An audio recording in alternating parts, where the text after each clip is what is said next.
Okay, let's make a start. Just put a little bit of oil in your frying pan or saucepan, whatever you've got. Then add your onions, chillies if you're using, you could use fresh or dried, and your chopped garlic. Give it a little stir. And we're going to cook that until it's nice and soft. When your onions and garlic are all nice and soft and haven't coloured, add your peppers, whether you're using cooked, pre-cooked or raw. If you're using, add your chorizo. Give that a stir and let that cook for 5 minutes more. Okay, so now that's been simmering for some time, so we've got some nice soft onions in there, and the chorizo that I'm using, again you don't have to, is cooking down and the flavours are coming through. Now we're just going to add the final ingredients. Chopped tomatoes. Now I've doubled the quantity here because I'm going to save some for another time. Half a tin of water.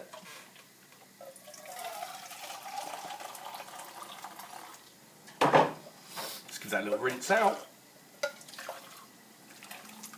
A little bit of tomato puree.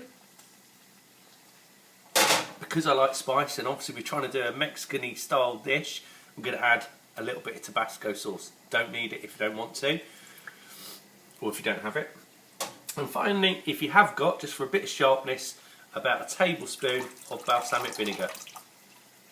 Give that a really good stir. And it will look quite wet to start with, but it's smelling delicious already, I can tell you. And then finally, just a little bit of salt and pepper.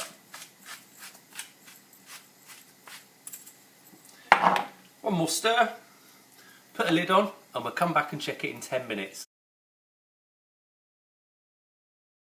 Now what I'm going to do is I'm going to divide this mixture into two and save a half, and then I'm going to cook the rest of the dish with the remaining half. So I've saved washing up and I've saved time.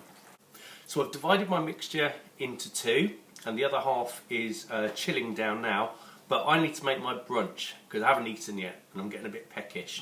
So to finish this dish off, what we're going to do is add 1 or 2 eggs to our dish just by pouring them on top.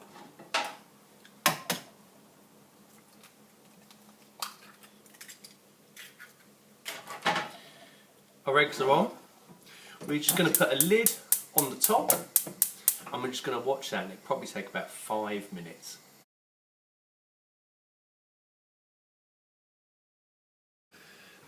So our eggs have had about 3 to 4 minutes. Now you can cook this in the oven if you want to. I've kept it on the stove top, and what you're looking for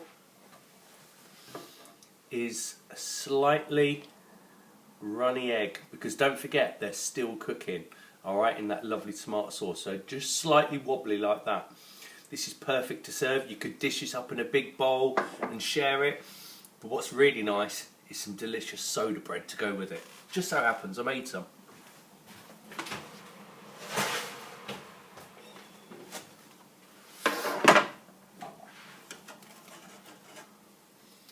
There. That lovely fresh soda bread. Our lovely eggs. Why not finish it off with a little bit of pepper? And if you've got some, let's be posh, a little bit of greenery. Enjoy. I know you will. It's delicious.